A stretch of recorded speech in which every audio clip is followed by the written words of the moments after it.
बिस्मिल्लाहिर्रहमानिर्रहीम अस्सलामु अलैकुम।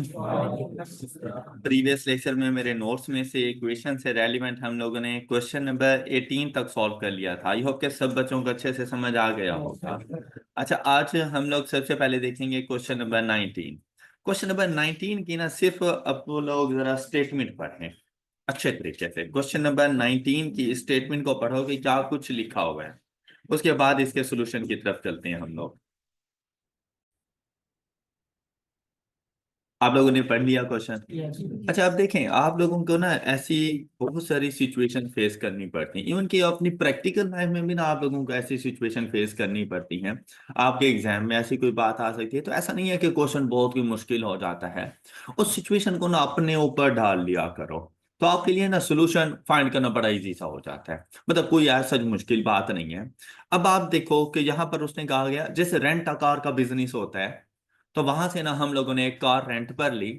अब उसके साथ वैसे हम लोग कहें ना कि भाई पर डे के हिसाब से आप कितने पैसे लेंगे, तो आपसे कह सकते हैं पर डे के हिसाब से 5,000 लूंगा, 6,000, ये जो भी रेट होगा वो आपसे कह सकते हैं, या पर आवर के हिसाब से भी वो जा सकता है। वो उनकी अपनी कंडीशन होती है कि उन्होंने किस तरह से रेंट चार्ज करना है। लेकिन गाड़ियों में ना एक तो टाइम तो है ही, लेकिन साथ में ना उसकी माइलेज वगैरह भी देखी जाती है कि भाई आप गाड़ी को कितना दूर लेकर जाते हैं, कहाँ पर लेकर जाएंगे। तो यहाँ पर जो सिस्टम था वो ये था कि भाई अगर आप जाते हैं 60 किलोमीटर तक, अब जैसे ही गाड़ी वो रेंट पर देने लगते हैं ना, तो मीटर की रीडिंग फाइंड कर लेते हैं, कैलकुलेट हो जाती है, वो लिखा हुआ है, उन्होंने अपने पास नोट कर ली है। जब वापसी आएंगे दोबारा से मीटर की रीडिंग देख लेगा, तो उसे पता चल जाएगा कि आपने कितने किलोमीटर डिस्टेंस कवर किया है। एम आई राइट? अच्छा, उस चीज का हमें आइडिया हो गया। क्वेश्चन में उसने बता दिया कि हम लोगों ने जो टोटल डिस्टेंस कवर किया है वो कितना किया है, 450 किलोमीटर्स का। हम लोगों ने जो टोटल डिस्टेंस कवर किया वो कितना किया, ये बात क्लियर सब बच्चों को? अच्छा, अब बारी आई उसको पैसे देने की। तो अब हमने उसको पैसे देने हैं, तो उसने हमसे कहा था कि भाई फर्स्ट 60 किलोमीटर्स तक अगर आप लोग आते हो तो मैं आपसे चार्ज करूंगा 8 रुपीज पर किलोमीटर। फिर अगर स्टेटमेंट को गौर से देखो ना, तो उसने कहा 60 से नेक्स्ट 60 किलोमीटर्स। मतलब अगर आप लोग सपोज 90 किलोमीटर का डिस्टेंस कवर करके आ जाते, फर्स्ट 60 के लिए रेट लगता 8 रुपीज, और नेक्स्ट 30 के लिए रेट लगता 6 रुपीज। कहते हैं नेक्स्ट 60 किलोमीटर्स के लिए जो हम लोग रेट चार्ज करेंगे वो करेंगे 6 रुपीज पर किलोमीटर। और उससे फर्दर जितना भी आपका डिस्टेंस हो, अब चाहे जो मर्जी आपका डिस्टेंस हो, लेकिन देखो फर्स्ट 60 के लिए 8 रुपीज, नेक्स्ट 60 के लिए तो 120 किलोमीटर तो यहां पे होगा ही ना। 120 किलोमीटर से जितना भी ज्यादा आप लोग डिस्टेंस कवर करते हो, उस पर जो हम लोगों ने रेट चार्ज करना है वो है हमारे पास 4 रुपीज। अब आपने टोटल कितना डिस्टेंस चार्ज कवर किया, 450। अब आप लोग बताओ कि उसको टोटल अमाउंट पे कितनी करूं। उसको टोटल अमाउंट मतलब रेंट का कार था, तो उस कार का रेंट अब उसको कितना पे करूं अगर मैंने 450 किलोमीटर डिस्टेंस कवर किया हो तो। या आप यूं समझ लें, आप खुद बिजनेसमैन हैं, आपने ही रेंट कार एक अपने कस्टमर को गाड़ी दी, अब वो वापसी आ गया 450 किलोमीटर का डिस्टेंस कवर करने के बाद, अब आप उससे चार्ज कितना करोगे? हाँ जी, तो कितने रुपीस चार्ज करोगे आप उससे? जी, कोई और?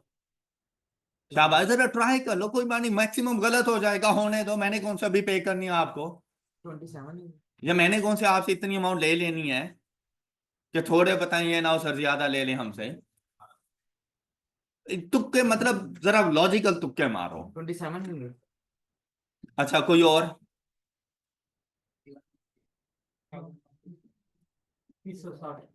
ओके, कोई और? देखो भाई, ये दूसरों की सुनी सुनाई बातों पे नहीं यकीन करना कि उसने ये कहा है तो मैं उसकी कैलकुलेशन देखूं उसने कैसे फाइंड किया। नहीं, आप अपनी कैलकुलेशन के मुताबिक चलते रहो।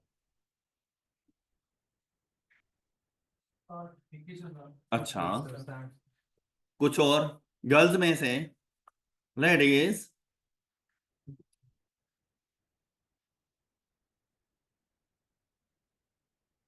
हाँ जी।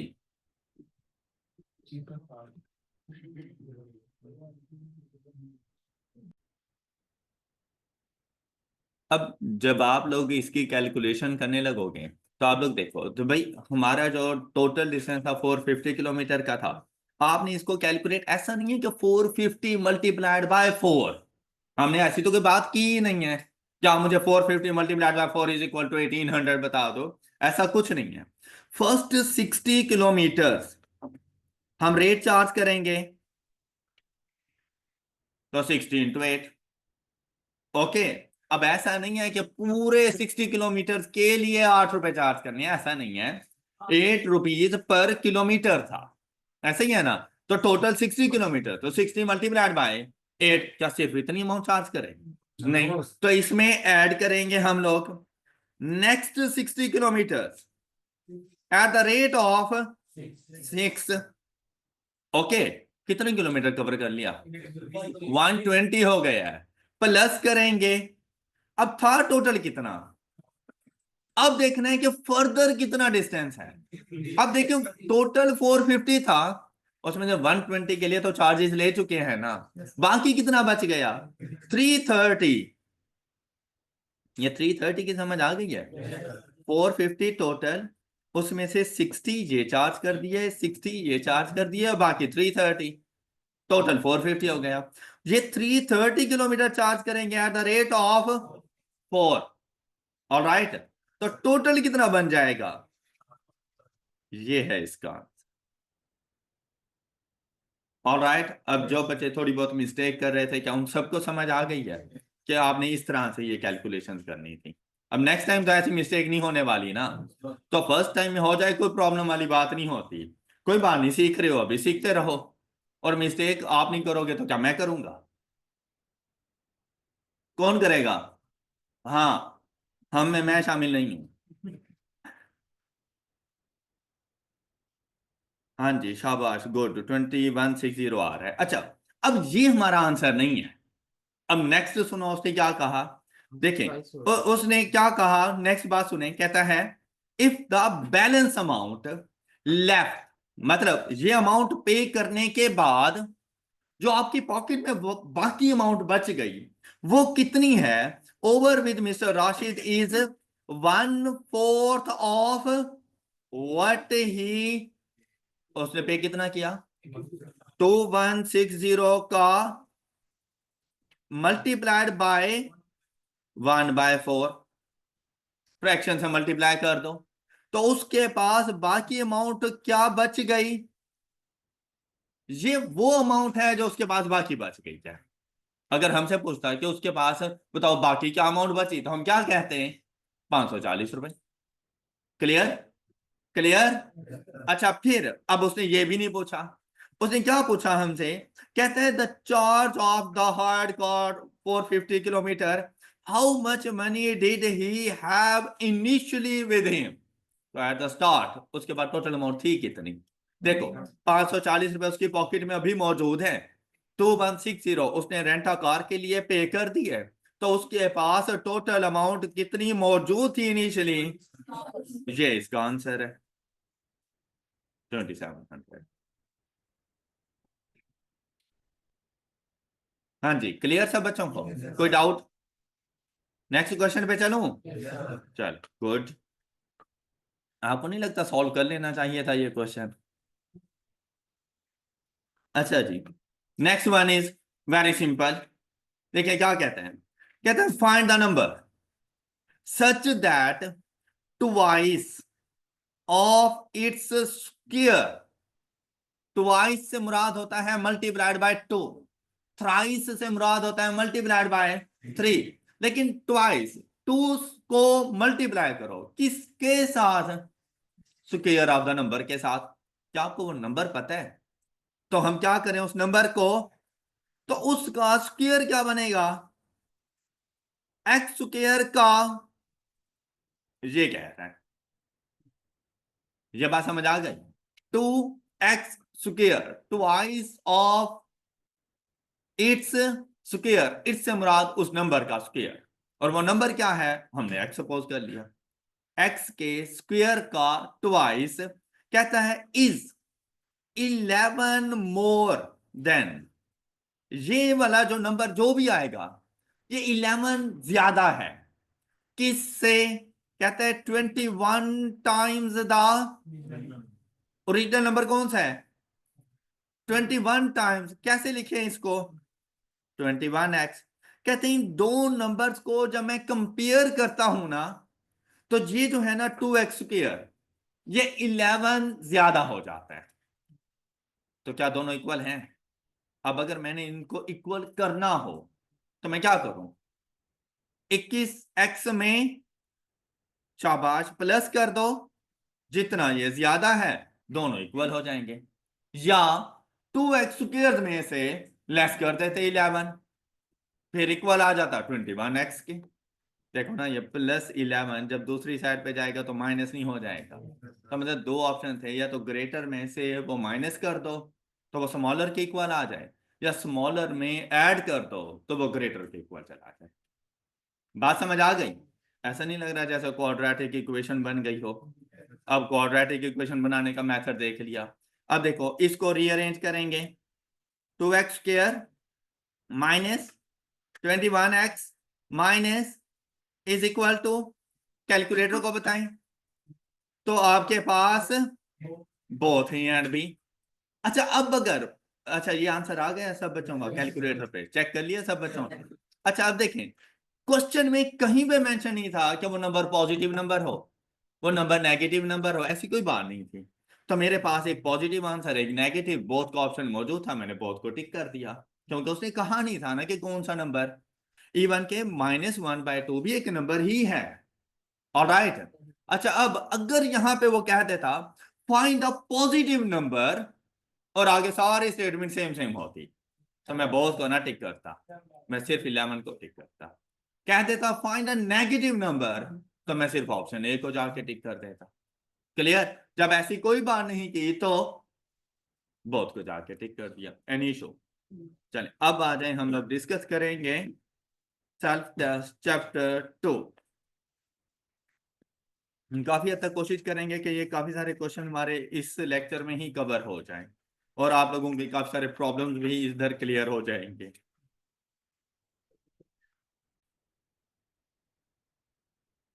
तो question number 1, one by one सारे क्वेश्चन सॉल्व करते हैं। ऑलराइट, तैयार हैं? चलें सुने। If the solution of a quadratic equation has two values, in values को ना रूट्स भी कहा जाता है, रूट्स ऑफ द इक्वेशन। कभी कभी वो इनके लिए रूट्स का वर्ड यूज कर लेता है। तो बेसिकली क्वाड्रेटिक इक्वेशन का जो सोल्यूशन होता है ना, जो एक्स की वैल्यूज आती हैं वो उसके रूट्स बन जाती हैं। कहते हैं हैज टू वैल्यूज, कौन कौन सी? 0 एंड 4। तो कहते हैं इक्वेशन कौन सी होंगी? अच्छा देखो, इससे पहले हम लोग क्या पढ़ते रहे कि अगर हमें इक्वेशन बताओगे तो हम आपको रूट्स बताएंगे, मतलब हम आपको वैल्यूज बताएंगे। उसने कहा ये लो ये वैल्यूज हैं, बताओ कौन सी इक्वेशन की हैं। तो जाओ अपनी क्वाड्रेटिक इक्वेशन को जाके सॉल्व करो, और जिसकी वैल्यूज 0 एंड 4 आ जाए वो आपका करेक्ट आंसर बन जाएगा। ओके, मतलब उसने ना एक ऑल्टरनेटिव मेथड, एक रिवर्स क्वेश्चन जाके आप लोगों से कर लिया, तो आप लोगों ने इसको सॉल्व भी रिवर्स मेथड से करना था। अब ऐसा कोई मेथड नहीं है कि मैं कहूंगा ये लो 0 एंड 4 और देखो सोल्यूशन बनते बनते और देखो ये इक्वेशन आ गई है। तो ऐसा कोई मेथड नहीं है। हम लोगों ने क्या करना है, ऑप्शन में से उठाना है और देखना है जिसके सोल्यूशन हमारे पास 0 एंड 4 आ रहा होगा वो हमारा करेक्ट आंसर बन जाएगा। क्या आपको नहीं लगता फर्स्ट वाली क्वाड्रेटिक इक्वेशन है?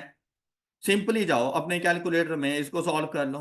ये देखो 5 नंबर क्वाड्रेटिक इक्वेशन है, 3 पर गए, यहां पर x² का कोफिशिएंट x है नहीं हमारे पास, और कांस्टेंट ये हमने पुट किया, आंसर देखे क्या आ रहा है। तो भाई यहीं से ही पता चल गया कि इसको बाय बाय बोल दो, क्योंकि 2 तो नहीं है ना मेरे पास। मुझे क्या चाहिए? 0 एंड 4, जबकि ये क्या बता रहा था 2 एंड -2, तो ये मेरा आंसर नहीं है। फिर हम लोग जाएंगे सेकंड वाली। हाँ जी, इस पर क्या लिखें? 1 0 एंड, अच्छा जैसे ही इसको चेक किया 4, और ये आयोटा की फॉर्म, मैंने वैल्यूज ठीक लिखी नहीं? हाँ ये नेगेटिव हो जाएगा ना, तो नेगेटिव का अंडर रूट जब लेते हैं तो वो हमारे पास आयोटा की फॉर्म में आ रहा है, तो ऐसा भी सोल्यूशन नहीं था, इसको भी हम लोगों ने कैंसिल कर दिया। Okay, okay. अच्छा, नेक्स्ट वन इज, अब जैसे ही हम लोग यहां पे गए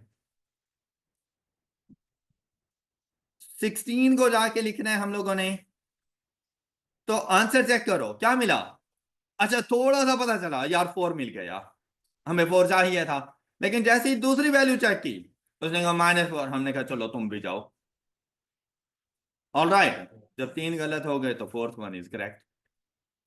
अब फोर्थ वन को जाके चेक करो, ये देखो इस तरह से इसका आंसर आएगा 1 जी, -4 एंड 0 एंड क्या 4 and, wow, option D is correct answer. Okay हो गई बात, किसी को एतराज? अच्छा, फिर आप इसको कुछ इस तरह से भी सॉल्व कर सकते थे, ऑल्टरनेटिव मेथड, कि भाई सपोज आप कैलकुलेटर पे नहीं जाते तो रहने दें, क्यों कैलकुलेटर को डिस्टर्ब करना है। आप लोग देखें कौन कौन सी वैल्यूज हैं, तो मतलब मुझे एक ऐसी इक्वेशन चाहिए जो 0 एंड 4 दोनों से सेटिस्फाई होती हो, कि अगर मैं जाके एक्स की जगह पे 0 पुट करूं तब भी left and right hand side equal, और अगर जाके 4 पुट करूं तब भी left and right hand side equal, ऐसा ही है ना। तो आज 0 पुट करके देख लेते हैं। अब जैसे ही मैं इधर एक्स स्क्वायर की जगह पे 0 का स्क्वायर लूंगा तो लेफ्ट साइड का आंसर क्या बनेगा मेरे पास, जबकि राइट हैंड साइड क्या है। तो जब 0 ही इसको सेटिस्फाई नहीं कर रहा तो क्या मुझे 4 को चेक करने की जरूरत है? नहीं, कैंसिल कर दो इसको। अगले ऑप्शन में गए, एक्स की जगह पे 0 पुट करूं, 0 का square is equal to 0 plus 16, तो लेफ्ट हैंड साइड का आंसर क्या बनेगा, जबकि राइट हैंड साइड पे क्या है, तो क्या इक्वल है। तो बस कैंसिल कर दो, दूसरी वैल्यू चेक करने की जरूरत ही नहीं है, जब पहली ही एग्री नहीं है। भाई जब अब्बू ही एग्री नहीं है तो अम्मी को मनाने की जरूरत ही नहीं है। ओके, जब अब्बू की तरफ से इनकार हो गया तो मतलब बस इनकार है फिर, राइट। हाँ, अब्बू हम ही भर दें तो अम्मी से पूछ लो जाकर। क्लियर। अब यहां पे देखो 0 पुट किया तो लेफ्ट हैंड साइड का आंसर, जबकि राइट हैंड साइड पे तो क्या इक्वल हैं, तो भाई इसमें भी इधर भी कैंसिल हो गए। और जब इधर गए 0 का square 0 -4 into 0 is equal to left hand side clear हो गई। अब उन्हें हामी भर दी कि फुप्पो की तरफ चले जाओ। ओके, ऊपर वो खाला मामू लोग थे जिनके लिए इनकार किया जा रहा था। जब इधर गए तो अब अम्मी से पूछना था, 4 को बुला लिया। तो देखो 4 का square -4 into 4 is equal to, अब अम्मी को तरस आ गया, उन्होंने कहा कहीं बेटा कुमार ही ना मर जाए। उन्होंने कहा चल इट्स ओके, करते हैं। क्वेश्चन सॉल्व हो गया, डन। कोई एतराज? मतलब आपको भी कोई एतराज नहीं है। नेक्स्ट क्वेश्चन देखें 2.2। अब ये इक्वेशन है क्वाड्रेटिक इक्वेशन वेयर के इज अ कांस्टेंट। अच्छा, ये चीजें कोऑर्डिनेट सिस्टम में भी हमने की थी, इक्वेशन में कोई मिसिंग वैल्यू आ जाती थी तो हम लोग जाके फाइंड कर लेते थे, स्लोप हमारी हेल्प कर रहा होता था वहां पर। अब यहां पे क्या कहता है कि भाई ये क्वाड्रेटिक इक्वेशन है जिसमें के जो है ना ये कांस्टेंट नंबर है, और आपने ये कांस्टेंट नंबर हमें बताना है। कहते हैं k is a constant is satisfied by, और अगर एक्स की वैल्यू 2 हो तो ये इक्वेशन सेटिस्फाई, सेटिस्फाई मतलब left and right hand sides equal आ जाएंगी। तो बताओ के की वैल्यू क्या है। तो भाई जब एक्स की वैल्यू बता दिए तो जाके एक्स की वैल्यू पुट कर दो, के की वैल्यू फाइंड कर लेंगे। तो जैसे ये देखो एक्स की वैल्यू पुट करूंगा 2, तो इसे क्या लिखूं, ये देखो 2 का प्लस। अच्छा, अब यहां पे जरा गौर से देखना, बात सुनो बात सुनो, के है मेरी मिसिंग वैल्यू और एक्स की वैल्यू है 2, तो जब कैलकुलेटर को बताऊंगा उसे के 2 नहीं बता सकता, उसे के 2 पे चढ़ाने की कोई जरूरत नहीं है। और दूसरी बात, कांस्टेंट पहले लिखा जाता है, वेरिएबल बाद में आता है। तो हम लोग क्या करेंगे, ये जो 2 मैंने लिखा ना, ये बेसिकली मैंने एक्स की वैल्यू लिखी है। ओके, और इसके बाद मिसिंग वैल्यू कैलकुलेटर को हमेशा, तो आपने यहां पर ये नहीं समझ लेना जैसे मैंने के को 2 लिखा हो और एक्स की जगह एक्स आ रहा है, ऐसा नहीं है। एक्स की जगह पे 2 आया है और के मिसिंग वैल्यू के तौर पर कैलकुलेटर को एक्स बता दिया। ओके, फिर -18 इज इक्वल टू, अब यहां पर देखो 0, तो आपके पास आंसर आ रहा है 7। किसी का एतराज? क्लियर है? अच्छा मसला ये आ रहा है कि 7 तो है, लेकिन ये क्या -7 हो सकता है? क्योंकि ये एक किस्म की मेरे पास है ना क्वाड्रेटिक इक्वेशन। तो k को 7 पुट करूं तब भी 2 आंसर है, और -7 पुट करूं तब भी 2 है, या डिफरेंट डिफरेंट है? तो इसके लिए आप लोग जाके चेक भी कर सकते हो इसको क्वाड्रेटिक इक्वेशन में जाकर। वैसे सोल्यूशन तो हमें मिल जाता है, ये देखो। अगर यहाँ पे देखो 1, अब आपको k की वैल्यू मिल गई, क्या भला 7, अगर 7 पुट करें और साथ में -18 आ जाए, तो देखो वैल्यू क्या मिल रही है, तो एड, लाइक 2 तो है ना, उसे हमें सिर्फ एक वैल्यू बताई थी, बात सही है, 7 से 2 आ रहा है। चलो -7 से भी चेक कर लेते हैं कि अगर मैं इसको -7 पुट कर दूं तो -18 एड क्या 2 है, तो +-7 ना लिख देना। क्लियर? तो हमारे पास आंसर क्या आएगा, सिर्फ 7। ये ऑप्शन था हमारा। किसी का एतराज? क्लियर?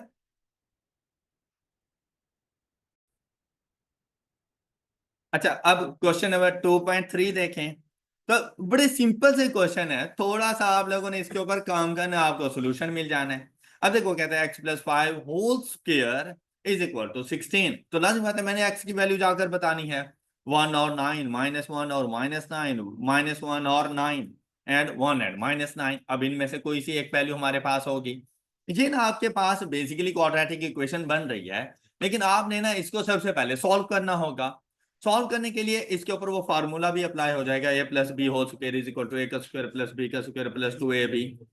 और राइट, लेकिन बहुत से बच्चों को नहीं समझ आती, कोई बात नहीं है भाई, खैर है, नहीं समझ आती तो क्या करना है, अगर एक साइड पे स्क्वायर रूट मौजूद हो तो इसको खत्म करने के लिए क्या करें, इसका एक साइड पे अगर स्क्वायर मौजूद हो तो उसको खत्म करने के लिए क्या करें, स्क्वायर रूट ले लें। तो दूसरी साइड पर भी स्क्वायर रूट लेना पड़ेगा, क्योंकि इक्वेशंस है। तो जो काम आप लेफ्ट हैंड साइड पे करते हो वही राइट हैंड साइड पे भी आपको करना है, ताकि इक्वेशन इक्वल रहे। ऑलराइट, अब अगर यहां पर देखो तो स्क्वायर रूट के साथ स्क्वायर खत्म, क्या बच जाएगा आपके पास, इज इक्वल टू 16 का square root is equal to 4 नहीं होता, +-4। ओके हो गए बात, ये क्लियर है? अच्छा, अब ये बेसिकली आपके पास दो इक्वेशन बनी है। पहली इक्वेशन क्या बनी, x+5 इज इक्वल टू, और दूसरी इक्वेशन क्या बनी, इज इक्वल टू, अब x की वैल्यू फाइंड करो। तो ये +5 दूसरी साइड पे जाके -5 हो जाएगा, तो आंसर मिलेगा। और ये +5 दूसरी साइड पे -5 बनेगा और आंसर मिलेगा।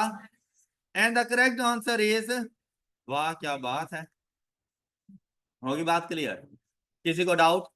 अच्छा, तीसरा मेथड सुनो, कि अगर ये भी ना आता हो तो हमने क्या करना है, क्वेश्चन तो नहीं छोड़ना ना, ये छोड़ देना है क्वेश्चन। अब अगर यहां पर देखो तो राइट हैंड साइड पे कौन सी वैल्यू मिल रही है, मुझे एक्स की ऐसी वैल्यू चाहिए कि यहां पे अगर पुट करूं लेफ्ट हैंड साइड पर, तो लेफ्ट हैंड साइड का आंसर भी, अच्छा देखो पहली वैल्यू क्या मिली आपको यहां से, फर्स्ट पॉइंट की पहली वैल्यू ऑप्शन ए की क्या मिली। अच्छा अब देखो 1+5 इज इक्वल टू, और 6 का स्क्वायर, तो मतलब 1 तो नहीं हो सकता। बात क्लियर हुई? तो 1 को कहो बाय बाय, और जहां पर 1 मौजूद हो उसको भी कहो बाय बाय। बात क्लियर? किसी को डाउट? अब ऑप्शन रह गए बी एंड सी।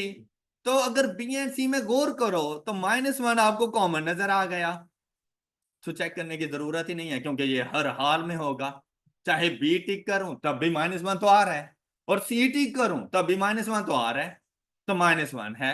अब ये चेक करना है कि -9 या 9।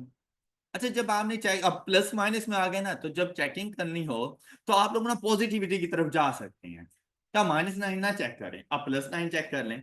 तो जैसे ही मैंने 9+5 इज इक्वल टू 14, 14 का स्क्वायर, तो क्या 16 तो नहीं हो सकता।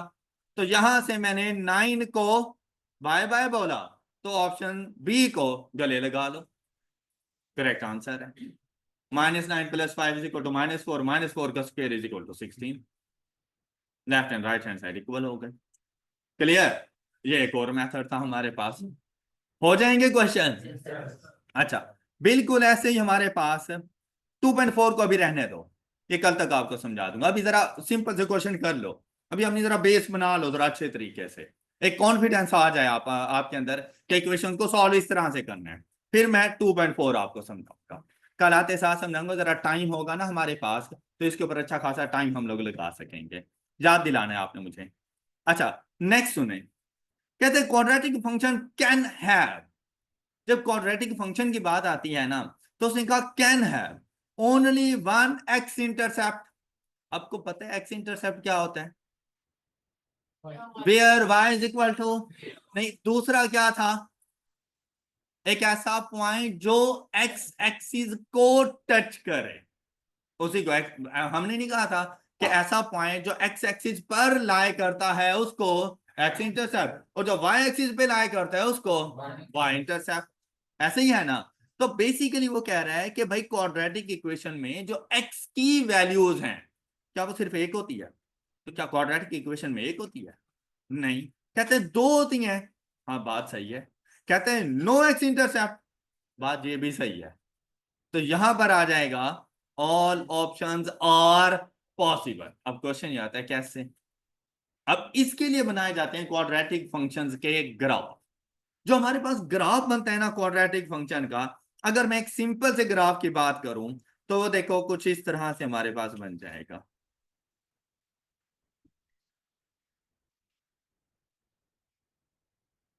ये हमारे पास है कोऑर्डिनेट सिस्टम।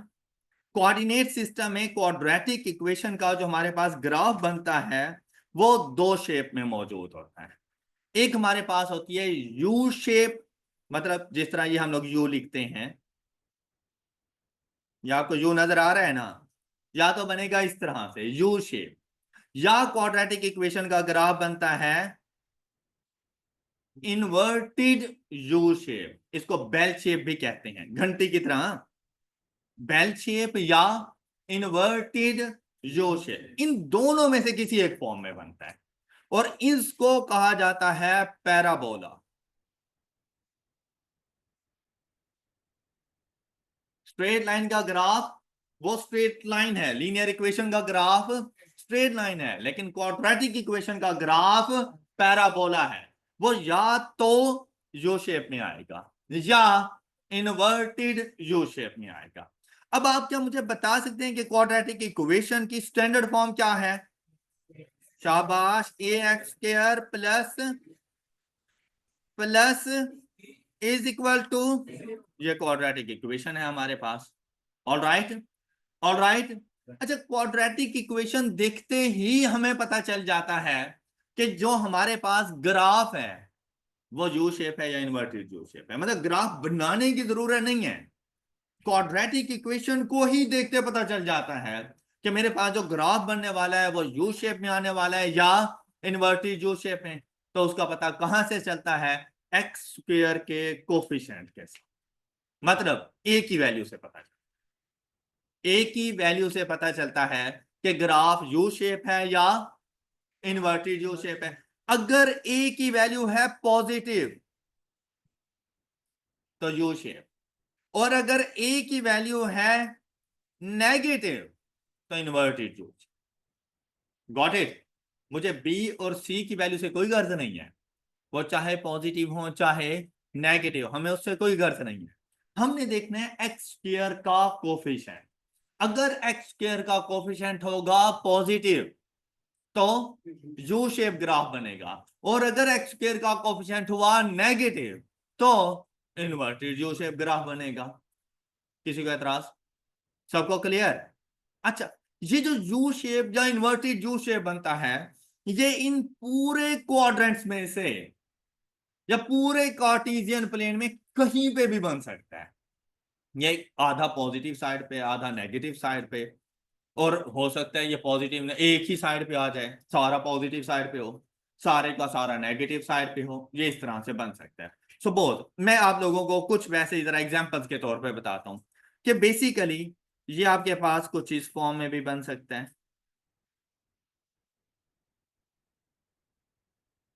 अब आप लोग देखो चारों क्वाड्रेंट्स में से गुजर रहा है, हमें इस बात से कोई गर्ज नहीं है। हमें इस बात से भी कोई गर्ज नहीं है कि ये वाई एक्सिस को इंटरसेक्ट कर रहा है या नहीं कर रहा, हमें इस बात से भी कोई गर्ज नहीं है। लेकिन अगर आप लोग यहां पे गौर करो, ये एक्स एक्सिस को कितनी जगहों पे इंटरसेक्ट कर रहा है। भाई यही वजह है कि एक्स की आपको दो वैल्यूज मिलती हैं। तो आप लोग देखें क्या एक्स के दो इंटरसेप्ट नहीं मिल गए आप लोगों को? एम आई राइट? तो आपको एक्स के दो इंटरसेप्ट मिल सकती हैं। इस सिचुएशन में अगर देखें तो एक एक्स इंटरसेप्ट नेगेटिव मिलेगा और दूसरा, तो आपके पास आंसर आता नहीं था कि कभी एक्स की एक वैल्यू पॉजिटिव होती थी और दूसरी, उसका ग्राफ कुछ इस तरह से होता था। बात समझ आ गई? अच्छा दूसरी सिचुएशन, ये बातें अभी आपको वैसे ही समझ आ जाएंगी, कोई इतनी मुश्किल चीजें नहीं है ये। अच्छा दूसरी सिचुएशन देखिए कि जब आप ग्राफ बनाने लगे तो आपका जो ग्राफ बनाना वो इसी साइड पे ही आ गया। ये यू शेप भी हो सकता है, इन्वर्टेड यू शेप भी हो सकता है। ये इस साइड पे आ गया। अब देखो अभी भी तो एक्स की दो वैल्यूज ही हैं आपके पास, लेकिन दोनों की दोनों, तो क्या आपने ऐसी इक्वेशन सॉल्व की नहीं है जिसमें एक्स की दोनों वैल्यूज पॉजिटिव थी? उसमें बेसिकली ग्राफ इस तरह का बना हुआ होता है कि वो ना सिर्फ एक्स एक्सिस को पॉजिटिव साइड पे आके इंटरसेक्ट कर रहा है। तो ये इस तरह का ग्राफ आपके पास बन जाएगा। ये ग्राफ आपके पास इस साइड पे भी बन सकता है। ये देखें अभी भी आपको एक्स की दो वैल्यूज मिल गई, लेकिन दोनों की दोनों पॉसिबल हैं।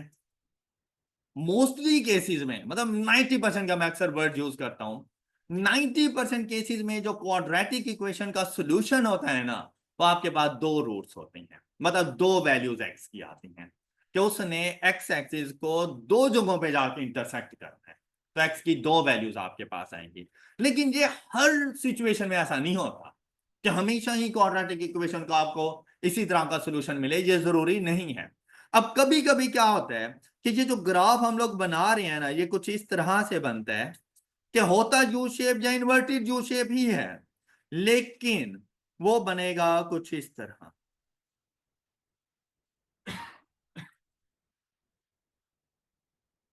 अब देखो है तो यू शेप ही, लेकिन आपके एक्स एक्सिस को ना सिर्फ टच करता हुआ ऊपर चला गया, एक्स एक्सिस को टच करते हुए ऊपर चला गया। अब क्या एक्स एक्सिस को उसने दो जगहों पे इंटरसेक्ट किया? नहीं, अब एक जगह पे किया। अब आपको सिर्फ एक ही सोल्यूशन मिलेगा। ऐसे क्वाड्रेटिक इक्वेशन में आपके पास जो एक्स रूट है वो सिर्फ एक वैल्यू होगी। Got it? अच्छा ये सपोज इन्वर्टेड यू शेप है, तो ये इस तरह से भी आपके पास हो सकता है, ये इस तरह से। अभी भी देखो एक्स की सिर्फ एक ही वैल्यू मार कि एक्स एक्सिस को टच करके वहीं से अपनी डायरेक्शन चेंज कर लेता है, दो जगहों पे नहीं आके इंटरसेक्ट करता। बात क्लियर? बात क्लियर? अच्छा ऐसा भी हो सकता है कि जब आप लोग ग्राफ बना रहे हों क्वाड्रेटिक इक्वेशन का, वो एक्स एक्सिस को मुंह ही ना लगाए और उसके ऊपर से ही गुजर जाए। अब देखो क्या एक्स एक्सिस पे कहीं पर उसने इंटरसेक्ट किया, तो ऐसी क्वाड्रेटिक इक्वेशन का सॉल्यूशन नॉट पॉसिबल।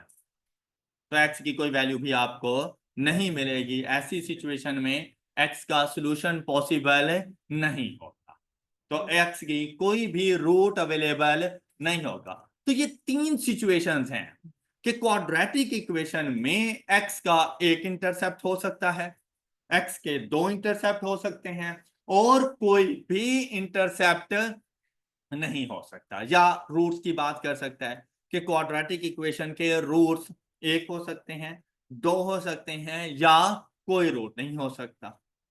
ऑलराइट, तो तीनों ही सिचुएशंस पॉसिबल हैं। आई होप कि आपको ये वाला क्वेश्चन अब समझ आ गया है कि मैंने ऑल पॉइंट्स और पॉसिबल क्यों लिखे हैं। क्या बात क्लियर हो गई सब बच्चों को? किसी को एतराज? चलें गुड, बहुत अच्छी बात है। अब देखिएगा, बात सुनिएगा जरा।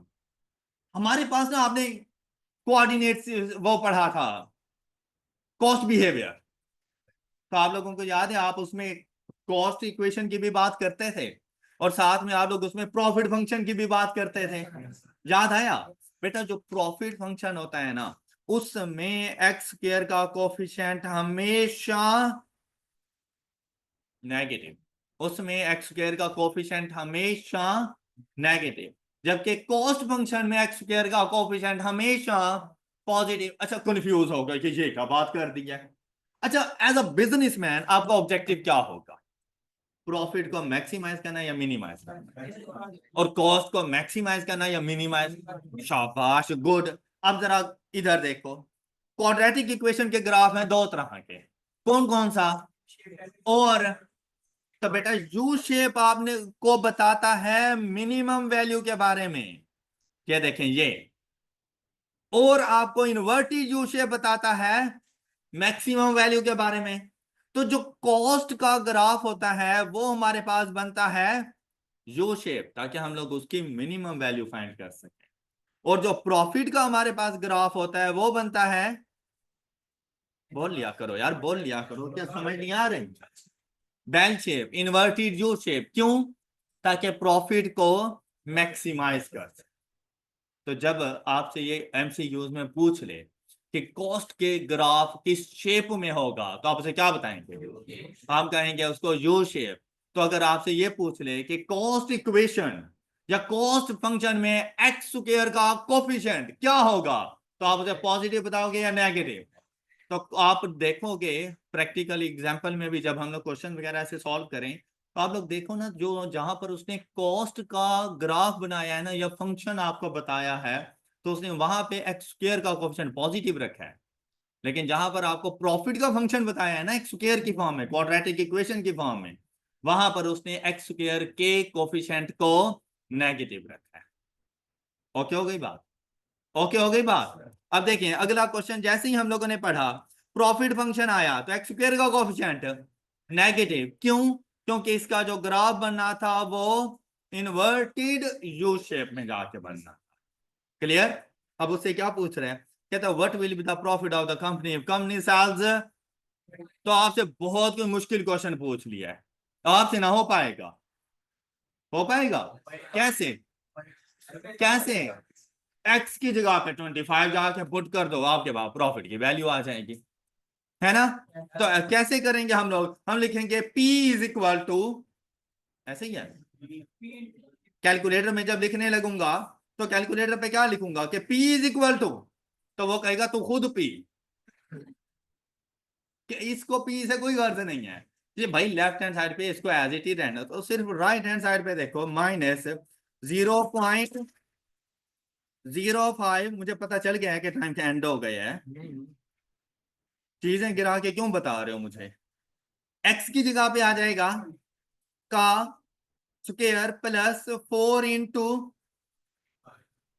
Minus, and the answer is, ये आपका क्वेश्चन सॉल्व हो गया। बहुत ज्यादा जोर लगाना पड़ा आप लोगों को, है ना? थक गए होंगे आप लोग। चलें, शुक्र है नहीं थके। अच्छा, नेक्स्ट वाला अगर आप लोग देखें, फंक्शन बिल्कुल सेम सेम है, प्रॉफिट फंक्शन ही है, लेकिन बताना क्या है? तो अब क्या करना है हम लोगों ने? तो बेटा जब जैसे ही एक्स को 0 पुट करूंगा ये सारा 0, इधर एक्स को 0 पुट करूं ये भी 0, तो आपके पास क्या वैल्यू आ जाएगी कि अगर आप किसी किस्म का कोई भी यूनिट सेल ना करो तो आपके पास प्रॉफिट है -30, and negative profit is known as, basically 30 rupees का आपको लॉस हो जाना है अगर कोई भी यूनिट आपने सेल ना किया तो। मुश्किल क्वेश्चन है ना, आपकी पहुंच से बाहर था। चलें, शुक्र है। अच्छा नेक्स्ट देखें, 2.8, which of the following statement is are correct. अब ये भी ना बड़ी इंपॉर्टेंट क्वेश्चन है। आपके जो थ्योरेटिकल क्वेश्चन होते हैं ना वो मोस्टली इसी तरह के होते हैं, 3 4 5 स्टेटमेंट दी जाती हैं और आपसे कहा जाता है इनमें से ठीक कौन सी है, इनमें से गलत कौन सी है। फिर ये नहीं है कोई एक ठीक होगी या कोई एक गलत होगी, नहीं, वो पेयर्स की फॉर्म में भी हो सकती हैं। क्या हमने बताना होता है कि statement number 3 and 5 is correct, या हमने बताना होता है 2 एंड 4 इज रॉन्ग, इस तरह की कोई ना कोई बात बतानी होती है। तो अब यहां पे क्या कहता है, इज और करेक्ट, मतलब एक भी ठीक हो सकती है, ऐसे ज्यादा भी ठीक हो सकते हैं, तो आपने मुझे बताना है। तो यहां पर देखो 1 3 1 2 4, तो पढ़ते हैं जरा।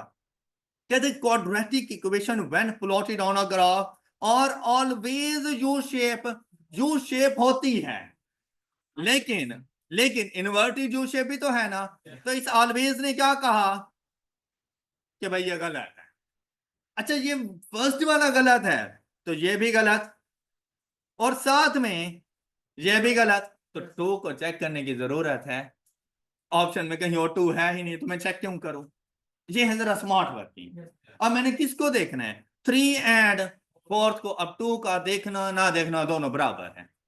सपोज वो कुछ भी हो, भाई मेरे पास ऑप्शन तो नहीं है ना उसका, जहां पे था उसके साथ 1, उसने उसको रिजेक्ट करवा दिया था। क्या ख्याल है? Third one is quadratic equation when plotted on a graph can either be U shape और इन्वर्टेड यू शेप। कितनी प्यारी बात कही है ना उसने। हमने कहा भाई तूने दिल जीत लिया है और तू अकेला है, तो हमें फोर्थ भी पढ़ने की जरूरत नहीं है। ओके, और करो ना करो, लेकिन क्वेश्चन का आंसर यही है। डन। बाकी क्वेश्चन इंशाल्लाह हम लोग नेक्स्ट लेक्चर में डिस्कस करेंगे। That's all for today. अपना बहुत सा ख्याल रखिए। अल्लाह हाफ़िज़।